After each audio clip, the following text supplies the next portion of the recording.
From Pacifica, this is Democracy Now! Today's decision marks a turnaround for Texas and for our country. But let me be clear, a win doesn't mean the struggle is over. First, clinics don't reopen overnight. We have a daunting task ahead of us. In the most significant abortion ruling in a generation, the Supreme Court has struck down sweeping anti-choice restrictions in Texas in a major victory for the reproductive rights movement. We'll speak with the lead plaintiff in the case, Amy Hagstrom Miller, founder and CEO of Whole Women's Health in Texas. Then actor Jesse Williams delivers a powerful address on racism at the BET Awards. We've been floating this country on credit for centuries, yo. And we're done watching and waiting while this invention called whiteness uses and abuses us, burying black people out of sight and out of mind while extracting our culture, our dollars, our entertainment like oil, black gold. And finally, climate chaos. With 2016 on pace to become the hottest year ever on record-topping last year, we go to West Virginia, where historic floods have killed at least 23 people, and to California, where deadly wildfires continue to rage. All that and more coming up.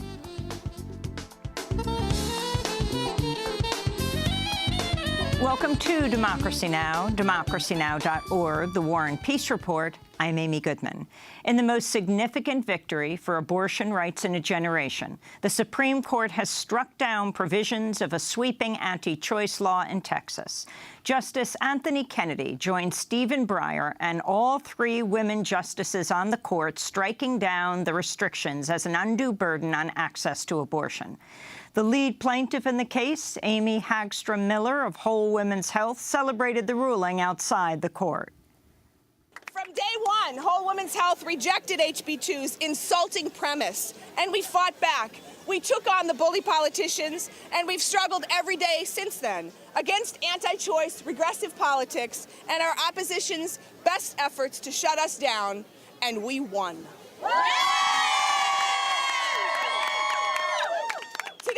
History, and tomorrow we get back to work so that every woman who seeks abortion services can get the health care she deserves with the dignity and respect that we all deserve.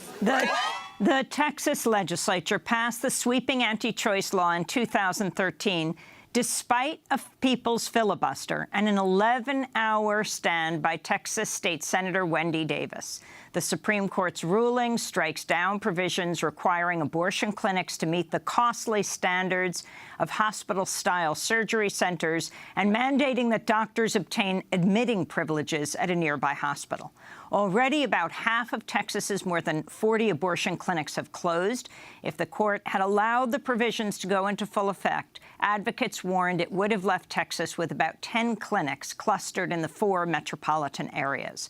We'll be joined by the lead plaintiff in Monday's historic Supreme Court case, Amy Hagstrom Miller, after headlines. In another case Monday, the Supreme Court ruled against 2 men who argued they should be able to buy or own guns even though they had been convicted of domestic violence. Attorneys for the men argued they should be exempt from a federal ban because their acts of violence were committed recklessly, not intentionally. But the Supreme Court ruled 6-2 that even reckless domestic abuse counts. Justice Sonia Sotomayor joined Justice Clarence Thomas dissent over issues with treating reckless acts as violent offenses, but declined to join his defense of the Second Amendment in the case. The ruling comes after the massacre of 49 people in Orlando by Omar Mateen, who had a history of domestic violence. The FBI estimates at least 57% of mass shootings in recent years involved a shooter who killed an intimate partner or other family member. To see our interview with writer Soraya Chemaly about the connection between domestic violence and mass shootings, go to democracynow.org. The Supreme Court also threw out the corruption conviction of former Virginia Governor Bob McDonnell in a case that could make it harder to prosecute public officials for corruption. Governor McDonnell and his wife were accused of accepting more than $175,000 in loans, vacations, and luxury products in exchange for providing favors to Johnny Williams, a businessman seeking to promote his diet supplement business.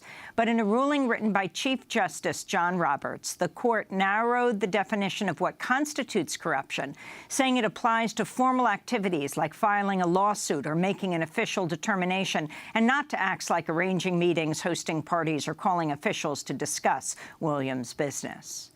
In London, thousands of people rallied outside Parliament to show support for opposition leader Jeremy Corbyn, who faces a no-confidence vote amidst a revolt within his own Labour Party after Britain voted to leave the European Union. Addressing supporters, Corbyn called for unity against racism. The horrible disfigurements of our society is racism, is intolerance, and the violence that's often associated with it. And sadly, this has increased over the last few days. Can we all agree we are going to unite together as one people, one society, one community to oppose racism? Britain's vote to leave the European Union continues to send shockwaves throughout the global economy. On Monday, Standard & Poor's downgraded the UK's credit rating from the perfect score of AAA down to AA. In the United States, Massachusetts Senator and progressive favorite Elizabeth Warren joined Democratic presidential candidate Hillary Clinton on the campaign trail Monday. On stage with Clinton in Cincinnati, Ohio, Warren took aim at Clinton's Republican rival, Donald Trump. Donald Trump calls African Americans thugs, Muslims terrorists, Latinos rapists and criminals, and women bimbos. Hillary Clinton believes that racism, hatred, injustice, and bigotry have no place in our country. She fights for us. She fights for us, and we will fight for Hillary Clinton. She fights for us. Please join me in welcoming to the stage our next president. A new report has found a surge in the use of dark money donations at the state and local levels. The Brennan Center finds secret spending at the local level increased in recent years, in part because of so-called gray money from organizations funneling money through other groups in order to conceal where it's coming from. Examples of local spending on races include, quote, mining companies secretly targeting a legislator who opposed permits, food companies battling a ballot measure to add labeling requirements, and payday lenders supporting an attorney general who promised to shield them from regulation. Because of the lower cost of state and local elections, such donations can have an even bigger impact. In Florida, a jury has found a former Chilean army officer liable for the murder of folk singer and activist Victor Jara in 1973. Jara was tortured and shot more than 40 times in the days after dictator Augusto Pinochet seized power in a U.S.-backed coup September 11, 1973. The verdict against Pedro Pablo Barrientos Núñez marks what The Guardian newspaper called, quote, one of the biggest and most significant legal human rights victories against a foreign war criminal in a U.S. courtroom. Speaking on the steps of the Florida courthouse, Victor Jara's widow, Joan Jara Turner, said, quote, what we were trying to do for more than 40 years for Victor has today come true. Barrientos could face extradition to Chile, where he could be brought up on criminal murder charges. The U.S. military says it's investigating reports at least 7 people being held in a Taliban prison in Afghanistan were killed by U.S. airstrikes over the weekend. Some reports have said as many as 16 people were killed. Afghan officials have denied the reports. The news comes after President Obama expanded the U.S. military's power to conduct airstrikes and assist Afghan forces fighting the Taliban. Undocumented immigrants and their supporters have staged actions across 2 states to call for a moratorium on deportations. The protests came after a split decision by the Supreme Court blocked President Obama's plan to shield millions of people from deportation. In Hartford, Connecticut, protesters shut down Main Street outside a federal immigration office. 9 people were arrested. In Atlanta, Georgia, 4 people were arrested after chaining themselves to ladders at a busy intersection. Meanwhile, officials in Dimmitt County, Texas, about an hour north of the Mexico border, have rejected a proposed 500-bed family detention center. Their vote came Monday at a packed meeting where residents spoke against a plan to use a former man camp for oil workers to hold women and children who fled violence in Central America. Dimmitt County's vote comes after a similar rejection earlier this month by officials in nearby Jim Wells County. Commissioners were voted not to join a bid with federal officials and British security firm Serco, which has faced scandals at its family detention centers in Australia and lobbied heavily to enter the lucrative U.S. market. Volkswagen has agreed to pay up to $14.7 billion over its diesel emissions cheating scandal, marking one of the largest consumer class action settlements in U.S. history. The payouts include buybacks for impacted vehicles and cash compensation to U.S. car owners. Volkswagen has admitted to rigging some 11 million vehicles worldwide. U.S. regulators say Volkswagen vehicles were emitting up to 40 times more pollution than standards allow. A former Indiana University student charged with rape in 2 separate cases has taken a plea deal and will avoid any prison time. John Ennox was accused in one case of holding a woman down at his fraternity house and raping her as she repeatedly told him to stop. In a second case, he was accused of raping a woman while she was blacked out. Ennox spent a day in jail last fall before posting bail. Under the plea deal, the rape charges will be dismissed and he'll be sentenced to a year probation for battery. The case has drawn comparisons to Brock Allen Turner, the former Stanford University swimmer sentenced to 6 months in jail after witnesses caught him in the act of raping an unconscious woman. Judge Aaron Persky expressed concerns a prison term would have a severe impact on Turner. But Judge Persky is also presiding over a similar case in which a Latino man is due to be sentenced to a much harsher term than Brock Allen Turner for a similar crime. The Guardian reports Raul Ramirez, a Salvadoran immigrant who admitted to sexually assaulting his roommate and later apologized, faces 3 years in state prison under a deal overseen by Judge Persky. Stanford professor Michelle Landis-Dauber, who's overseeing an attempt to recall Judge Persky, says the case vindicates concerns over the judge's bias. Here in New York, city, local, and federal officials gathered to unveil the Stonewall Inn as the first national monument to LGBTQ rights. In 1969, the inn was the site of a police raid that triggered an uprising and helped launch the modern-day gay rights movement. Speaking Monday, New York City Mayor Bill de Blasio thanked the Obama administration for the historic designation. Brothers and sisters, I want to report to you that this time the government got it right. Something very good is happening today here in New York City. And I want to say on behalf of 8.5 million New Yorkers, thank you, President Obama.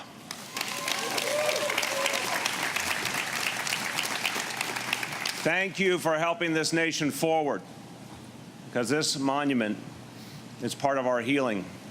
It's part of making us really one country.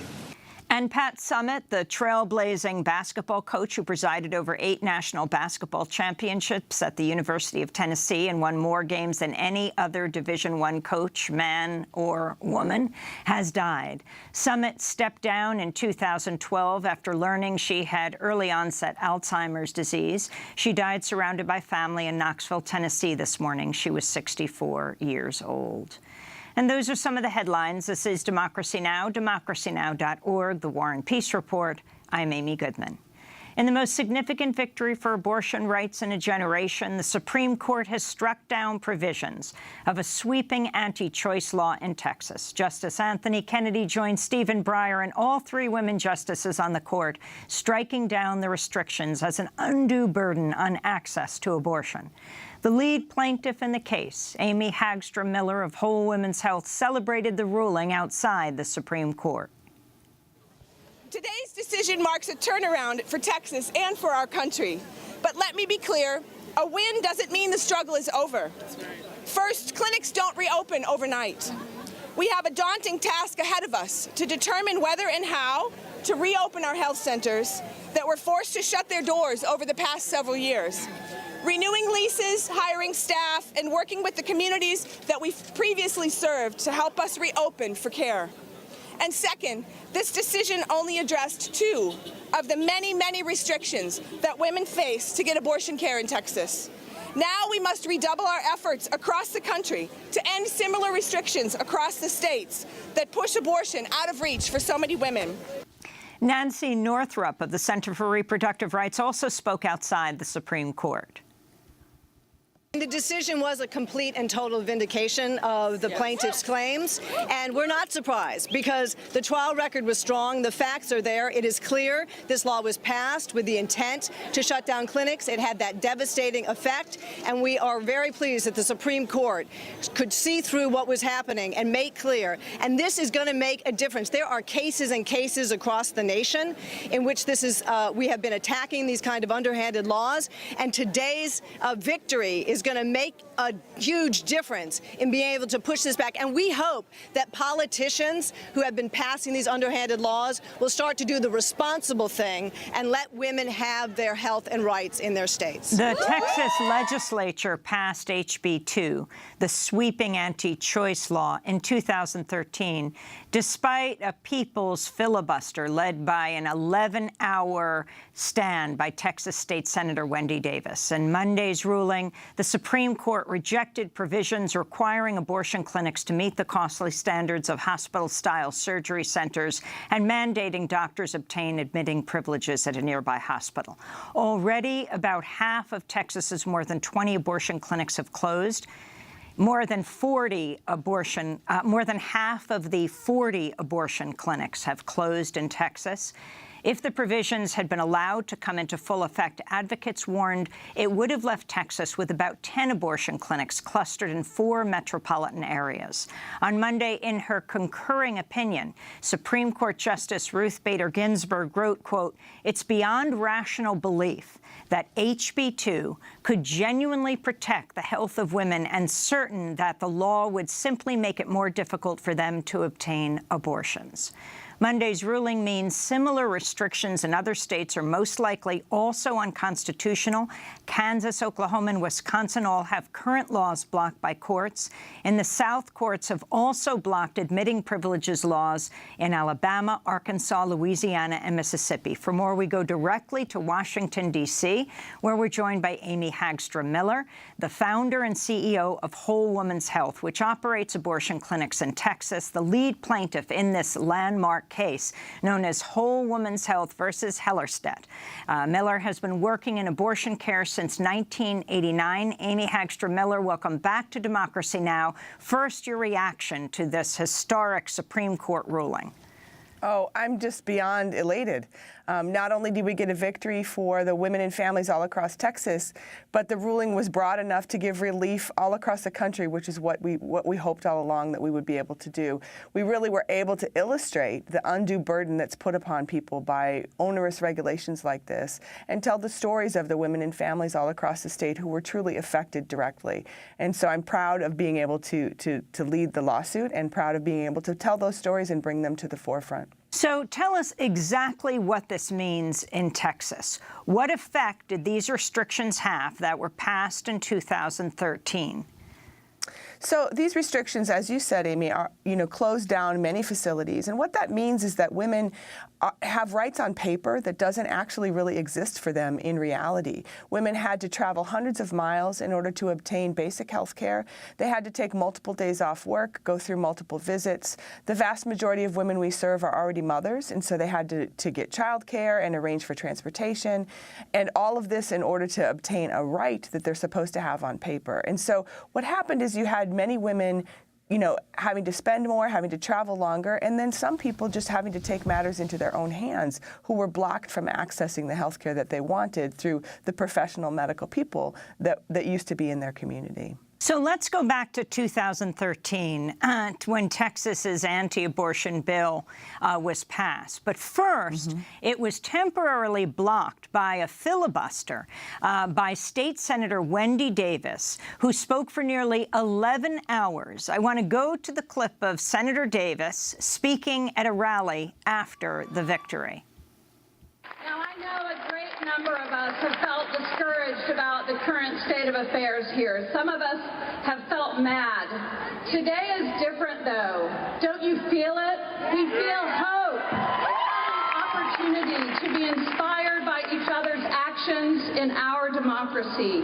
And we've witnessed how much we can accomplish when we reclaim our power and require accountability. So, State Senator Wendy Davis stands on the floor for 11 hours, and they run the clock out. People, hundreds of people, if not 1,000, in the Texas Capitol. The law couldn't pass that night, but Governor Perry then called a special session of the legislature, and they passed it. Amy Hagstrom-Miller, what happened next in this 3 years? The third anniversary was Saturday of the filibuster. Yeah, there were thousands and thousands of people in the Capitol that day. And what happened next is that the law went into effect a few months later, and half of the clinics closed when just the admitting privileges requirement went into effect.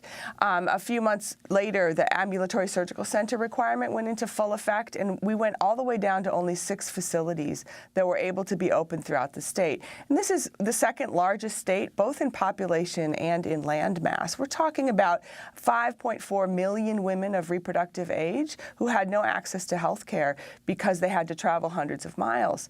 For that time period when the law was in full effect, there were only 6 facilities, and like you said, they were in the major metropolitan areas: Dallas-Fort Worth, Austin, Houston, San Antonio. And previously, there was a distribution of clinics that were local in the people's communities where people needed to access them without the onerous burdens of further transportation. We were able to get an injunction that blocked the ambulatory surgical center requirements from going into effect, and that also blocked the admitting privileges from going into effect on behalf of women in the Rio Grande Valley and El Paso, because we were able to demonstrate that this law had a disproportionate effect on those populations. And so that was the first step that restored some access, that preserved upwards of about 20 clinics to be able to stay open for these last few years. And now today, with the victory that we had yesterday, we have on paper the ability to reopen the facilities that were shuttered by this sham law initially. Like I said in my statement yesterday, it's going to take some time to restore the fabric of health care that was destroyed by this law. It's going to take some time to rebuild those clinics. Most of us had to let our leases go. We had to, I had to sell a building because you can't pay a mortgage on a facility for 3 years when you don't have any patients, and you can't, you're blocked from offering healthcare services. So our physicians have gotten other work, our staff have other jobs, and so the rebuilding of the facility and the relicensing of the facilities now is going to take some time for us to be able to rebuild the community. But the victory is here. Not only do we have the ability to reopen facilities, but we have stopped this wave of anti-abortion legislation that's really spread all across the Midwest and the South for years now. And I think that sends a really strong signal that politicians can't go this far and can't interfere with women's ability to access the health care with the dignity that they deserve. I want to turn to a clip from the film Trap, which premiered at the Sundance Film Festival. In this clip, we hear Marva Sadler, the Director of Clinical Services at Whole Woman's Health, your center, as she walks us through an ambulatory surgery center and shows all the regulations the clinic had to comply with under the provisions struck down Monday by the Supreme Court. We can't have any freestanding oxygen machines. The suction has to be in the wall, and that is for every bed in pre-op, and then you'll also notice it for every bed in PACU or aftercare. I don't know that we've ever used any of these things in the walls in this clinic ever. This is our pharmacy here, which has to be locked up. The drugs always expire because we never use them. And to replace those drugs, I would say a month, we spend about $1,100 throwing out expired medications and replacing them. Another thing you'll see here that you don't see in the clinics are the linen buckets that we have here.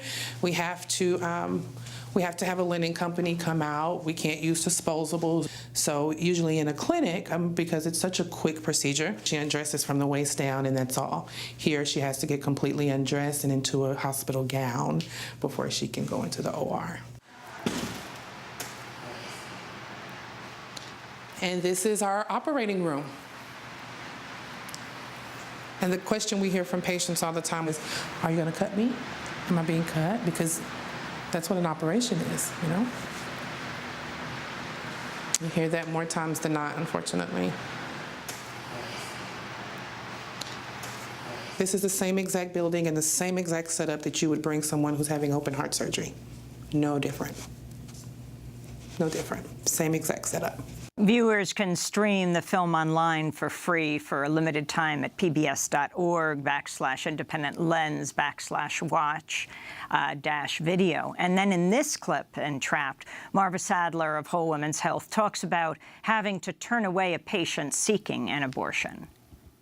In order to see her, I need to put her to sleep. And in order to do that, I need a nurse anesthetist. And because of this crazy law, it is impossible to find people to work for us. She's 13 years old, and she is a victim of rape, and she drove 4 hours from McAllen to San Antonio, and we had to turn her away. And there was nothing I could do to save her. And so now, if she has a procedure, and that if is huge, she'll have to go all the way to New Mexico and pay $5,000 and get there and spend 3 days. It'll never happen. We know it won't. So, Amy Hagstrom-Miller, that clip from Trapped, which premiered this year at Sundance and is now playing on PBS, this means all of that stops now as a result of the Supreme Court in Texas? So I'm so proud of Marva. It was so delightful to talk to her yesterday. She was in Texas, and we had everybody on speakerphone from all of our clinic sites, and it was just a big celebration. What this means is that we are no longer forced to provide abortion care in the ambulatory surgical center environment only. We are allowed to resume care in clinics where we can have the appropriate physical plant and the appropriate environment for the abortion services. And the things that Marva talked about, the onerous physical plant regulations, the extra medicines, the sort of complicated medical setup that doesn't really apply to abortion care services are no longer going to be required.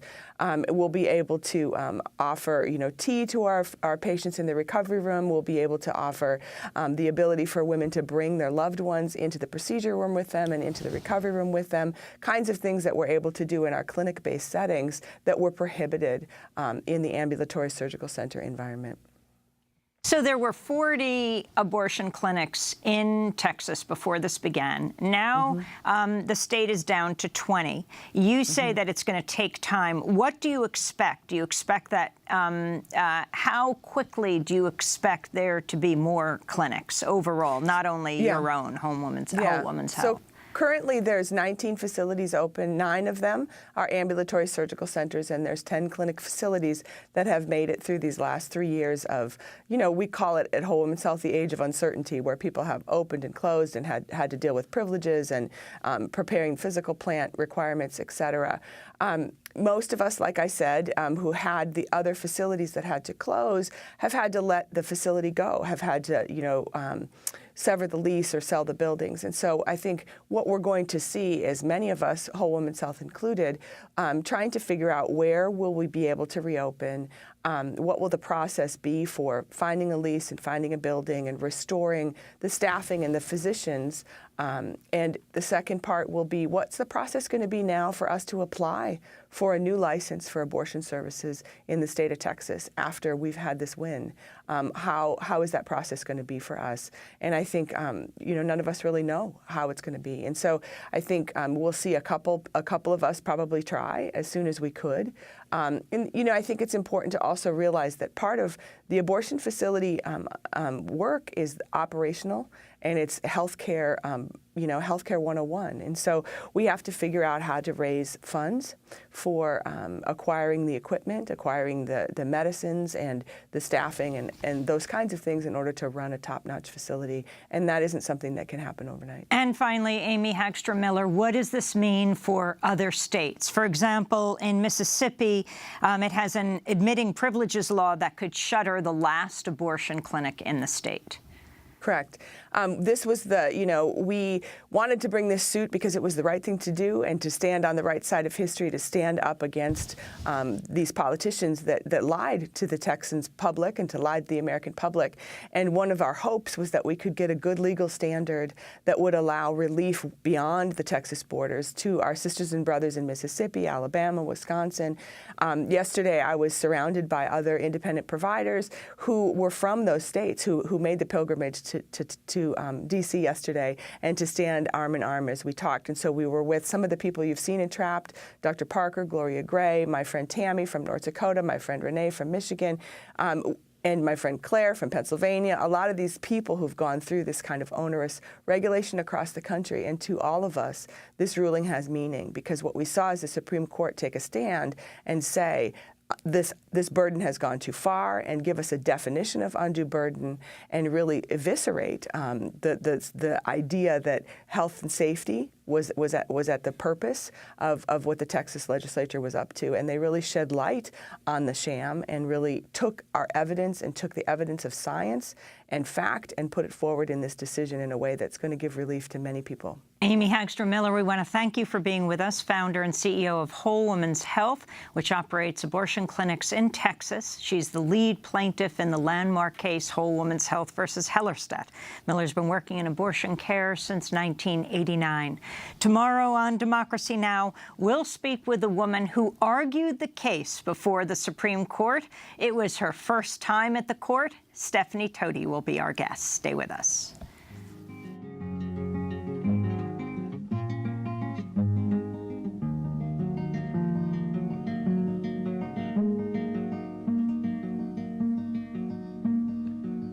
El derecho de vivir, poeta Ho Chi Minh, que golpea de Vietnam a toda la humanidad.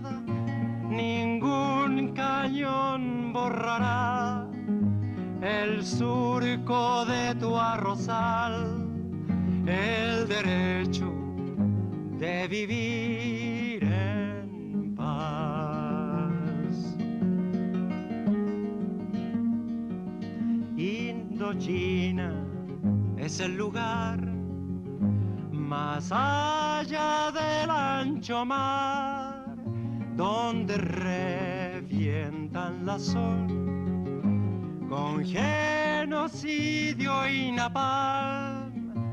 La luna es una explosión que funde. Victor Jara, to live in peace. A Florida jury has found a former Chilean army officer liable for the murder of the folk singer Victor Jara.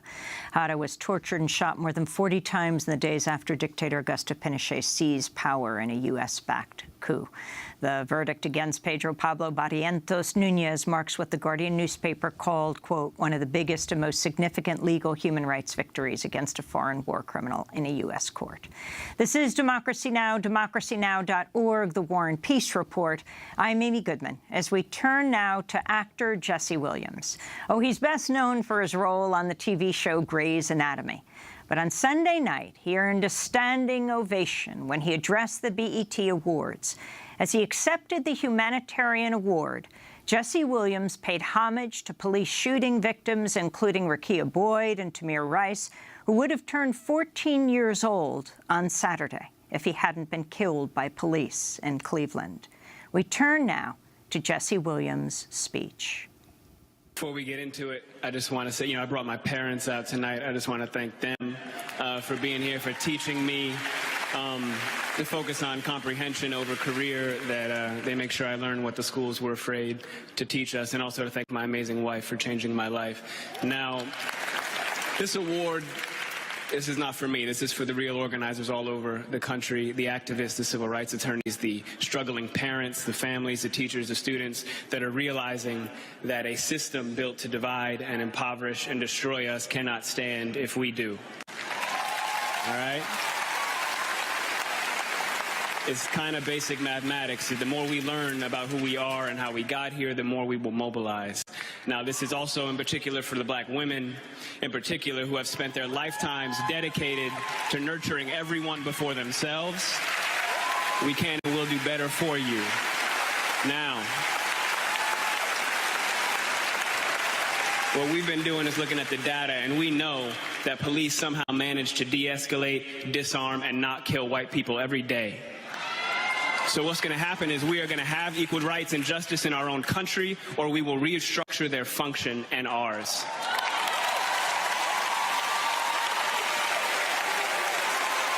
Now,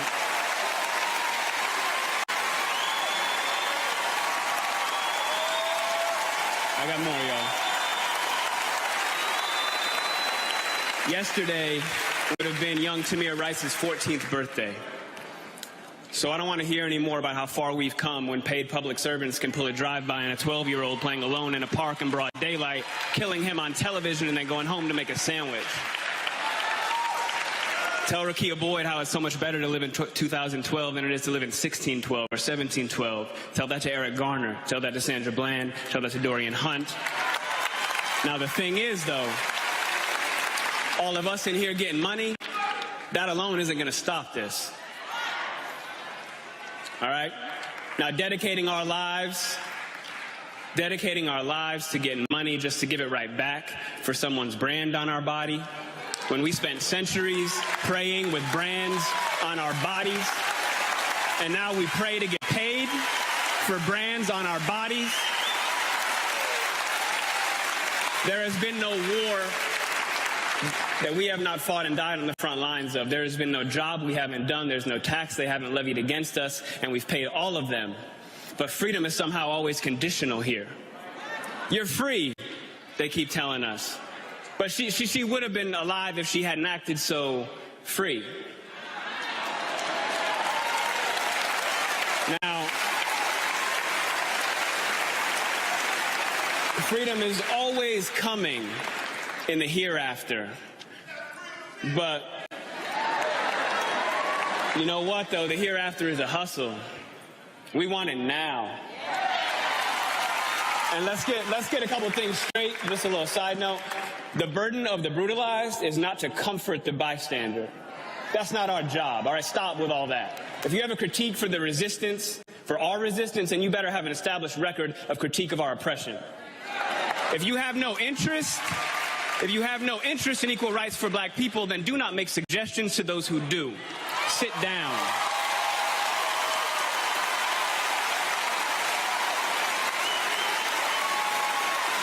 We've been floating this country on credit for centuries, yo. And we're done watching and waiting while this invention called whiteness uses and abuses us, burying black people out of sight and out of mind while extracting our culture, our dollars, our entertainment like oil, black gold, ghettoizing and demeaning our creations, then stealing them, gentrifying our genius, and then trying us on like costumes before discarding our bodies like rinds of strange fruit. The thing is that just because we're magic doesn't mean we're not real. That's actor Jesse Williams speaking at the BET Awards established by Black Entertainment Television. He won the Humanitarian Award on Sunday night. Jesse Williams stars in Grey's Anatomy. He's a board member of the Advancement Project and was the executive producer of the documentary Stay Woke, the movement for Black Lives Matter. When we come back, climate chaos. We'll look at what's happened in West Virginia with the massive floods that have taken more than 24 lives, and we'll go to California where the wildfires rage. Stay with us.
This is Democracy Now!, democracynow.org, the War and Peace Report. I'm Amy Goodman. As we turn to extreme weather sweeping the United States, from scorching heat in the Southwest to uncontrollable wildfires in California to deadly flooding in Appalachia.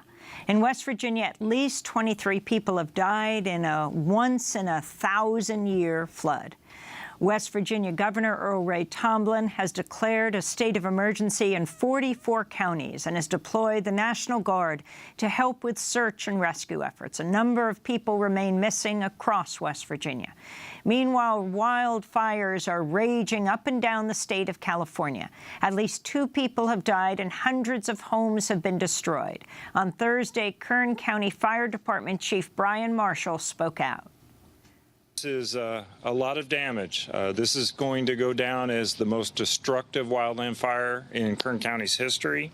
And these people, they've been displaced and they want to go home. So that's why we're here today, to start that process. All this extreme weather comes after scientists confirm May was the 13th straight month to smash global temperature records amidst increasing human-fueled global warming. For more on climate change and extreme weather, we're joined by 3 guests. In State College, Pennsylvania, we're joined by Michael Mann, professor of atmospheric science at Penn State University, was in Phoenix last weekend for the Democratic National Platform Draft Committee meeting. In Sacramento, California, we're joined by Ken Pimlott, the director of the California Department of Forestry and Fire Protection and a 30-year fire service veteran. And in Richwood, West Virginia, we're joined by Mayor-elect Bob Henry Baber. Richwood is one of the towns hardest hit by the flash flooding. Bob is also the first member of the Mountain Party to be elected to public office in West Virginia. We welcome you all to Democracy Now! We're going to go directly to West Virginia. Oh, I've just heard that we're having a little trouble with the line, and so we're going to turn to Michael Mann at Penn State University in the AccuWeather studios. Can you talk about the significance of, well, where you just were, Arizona?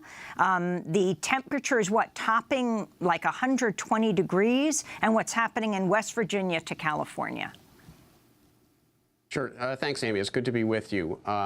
So I was out in Phoenix about a week ago giving testimony to a committee hearing for the Democratic National Platform Committee. And I was talking about the reality of climate change and the fact that the impacts of climate change are no longer subtle. And I pointed to various examples, some of which you've listed already. But one of those examples was the fact that 1 or 2 days later, Phoenix was going to be experiencing not just extreme heat, but record heat. And in fact, we've seen a doubling of the rate of record-breaking heat in the U.S. over the past several decades. That means we've literally taken the dice and loaded them so that 6s, if you will, come up twice as often as they ought to. Not 1 in 6 times, but 1 in 3 times. We've doubled the odds of these extreme weather events, extreme heat and many other types of extreme weather events like unprecedented floods, unprecedented droughts, unprecedented superstorms. So you were at the Democratic Platform Committee that took place in where? In Phoenix, which was like, what, 106 degrees? What did you tell them? I did. It was 106, but I told them that a day later it was going to be flirting with 120 degrees, record heat. And what I pointed out was the fact, again, that the impacts of climate change are no longer subtle. It used to be the case that climate change was sort of this abstract concept, and you needed to sort of really dig into the data and the model output to really find the signal of climate change. Well, we now see the signal of climate change with our own 2 eyes. It plays out before us in the 24-hour news cycle, in the headlines of the newspapers we read. And so that was part of my message. Part of my message was also that it's not too late to solve this problem, but it's going to take concerted action. And in particular, we need to put a price on carbon. We need to level the energy market playing field so that renewable energy, which is not degrading our planet in the same way, can more fairly compete with fossil fuel energy. And one of the things I recommended was that the platform really embrace this. And what kind of language have Democrats put into the platform around climate change? Well, it's a pretty strong platform. It commits to a rapid de-escalation of our burning of fossil fuels. It commits to meeting our energy needs with 100% renewable energy by the middle of the century. And it's pretty tough in the language that it uses in condemning fossil fuel interests that have knowingly misled the public about the nature and threat of climate change. So I thought it was a strong platform. There are others who feel that, who would have liked to see more specific language, for example, about a carbon tax, about policies about fracking. I think it sort of took a big picture approach, and we will need to work out those details. If we're going to tackle this problem, we will need to tackle, the devil is in the details, as they say. What do you say to the presumptive Republican nominee, Donald Trump, who dismisses climate change, human-induced climate change almost entirely? It was one of the reasons he said he would not go to where the Pope was when he came to New York, because he talked about climate change and human beings exacerbating it. Yeah, well, to use the language of Winston Churchill, this is an age of consequences, and it's an age for serious people. We are dealing with serious problems, none of them more serious than the threat of catastrophic climate change. And we don't have time to squander. We don't have time to engage in silly debates about whether the problem even exists. And unfortunately, the standard bearer of the Republican Party, Donald Trump, does deny that the problem even exists. Look, there's a worthy debate to be had about policy, about what we do to combat this problem. There is no longer a worthy debate to be had about whether the problem exists. We have to get past that. And unfortunately, right now, we have a Republican Party that seems committed to the notion that climate change is a myth. Not all Republicans. There's some very there's some real leaders even within the Republican Party on the issue of climate change. Folks like Bob Inglis of South Carolina, but unfortunately, their party has been seized by the Koch brothers and fossil fuel interests who are doing everything they can to prevent any progress from being made. When you say anything they can, what exactly are they doing?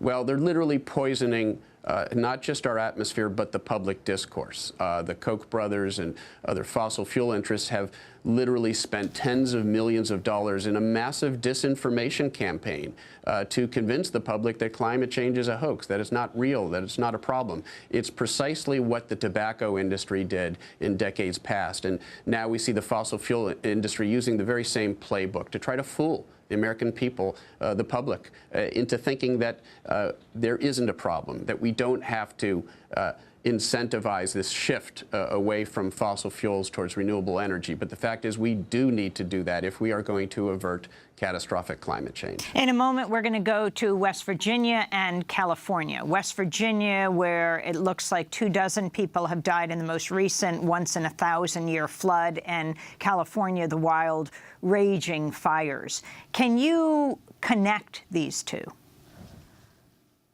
Yes. I mean, climate change has literally changed the fabric within which all weather now occurs.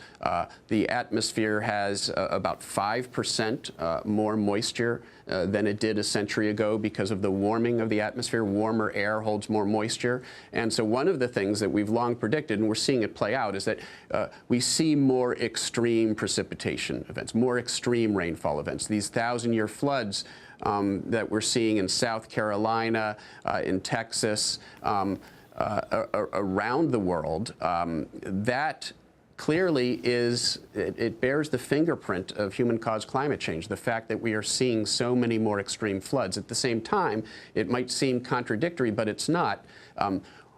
Even though you get more rainfall when it occurs, rainfall events in many regions, like North America, become less frequent, especially during the summer. And so you get more extreme drought. You get the unprecedented drought that California is dealing with right now. And of course, the wildfires they're dealing with are a consequence of the unprecedented drought and record heat that they've seen out there on the West Coast. So what we're doing is we're changing the atmosphere in a way that we get more extreme rainfall events when we do get that rainfall, but often that rainfall is fewer and farther between, and we get more prevalent drought. In addition to Professor Michael Mann, we're joined by Kem Pimlott, who is Director of the California Department of Forestry and Fire Protection. Can you talk about where in California these fires are raging? Where is the Erskine fire and what's happening? Yes, good morning. The Erskine fire is in Kern County, which is in the south end of the San Joaquin Valley, just north of Los Angeles. And many of the rest of the fires, we have about 8 fires, large fires burning right now. The majority of those are in the southern half of the state. But conditions are changing throughout the state as we speak. The heat wave that Dr. Mann talked about is rapidly drying the vegetation throughout California. And so our fire activity is increasing throughout the state. Just last week, we had almost 300 new fires, those initial attack fires that we're aggressively fighting every day. And so that count of fires every day is going up, and several of those fires then are escaping that initial attack and becoming these larger fires that we're seeing. And so really no real relief from the heat wave. We anticipate these well above normal temperatures to continue for the days to come. And again, that's just it's parching already parched fuel, drying that down even more. And again, we're really getting into peak fire season conditions right now. How do these fires compare to the last 30 years? So what we're seeing is several things.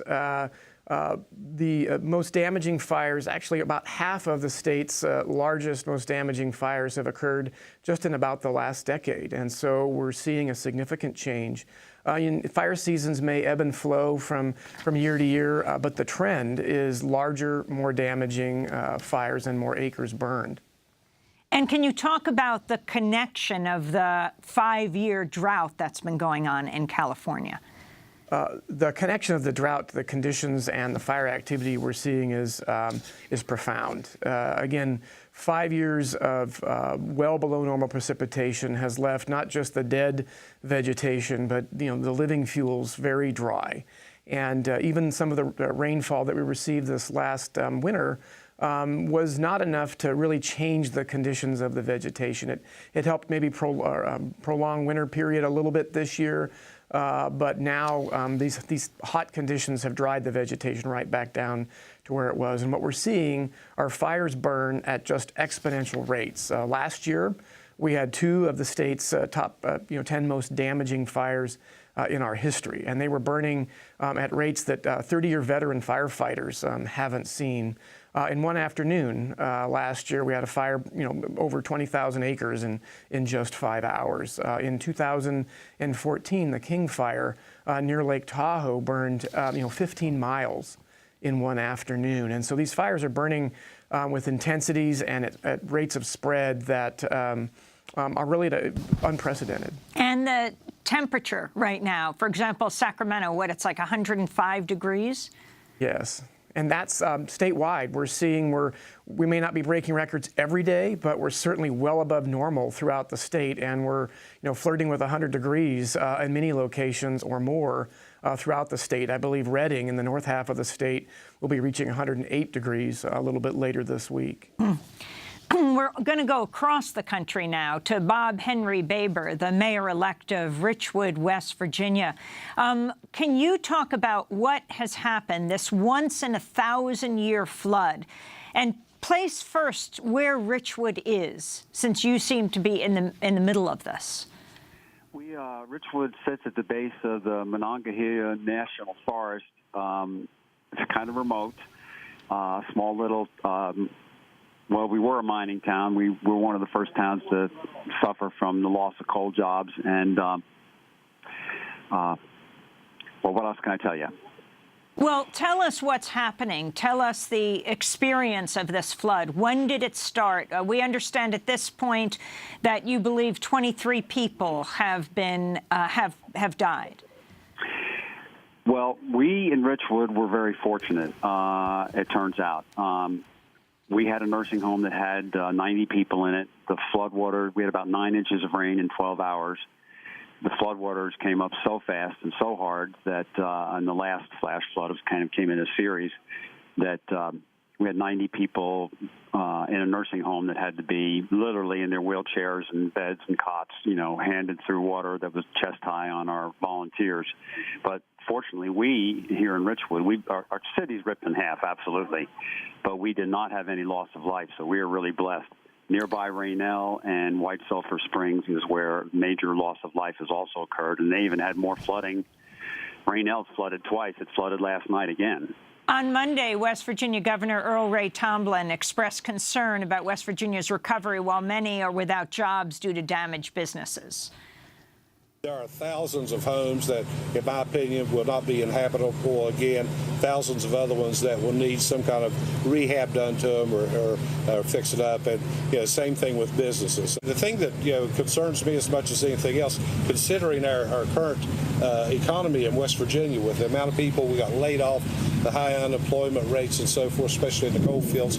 But now with all these small businesses who employ about 90% of our people, small businesses generally, with all these businesses closed down, we've got people now without jobs. That's Governor Earl Ray Tomblin.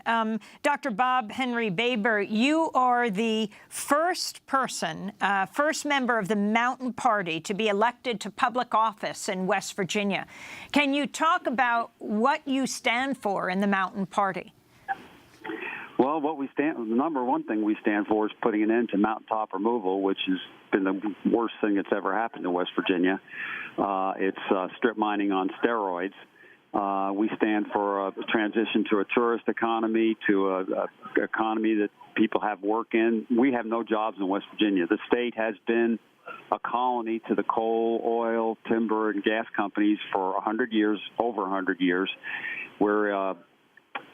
We've got hardworking people, beautiful scenery. We're the Colorado of the East, and we're in a three-legged race with Mississippi to see who will be the poorest and unhealthiest state in the nation. And it's because the politicians have been in cahoots, frankly, for a century with the extractors. And do you see that relating to this once-in-a-thousand-year flood that you're experiencing right now? Well, it does relate in a number of different ways. I mean, we do have a mountaintop removal site up and above Richwood.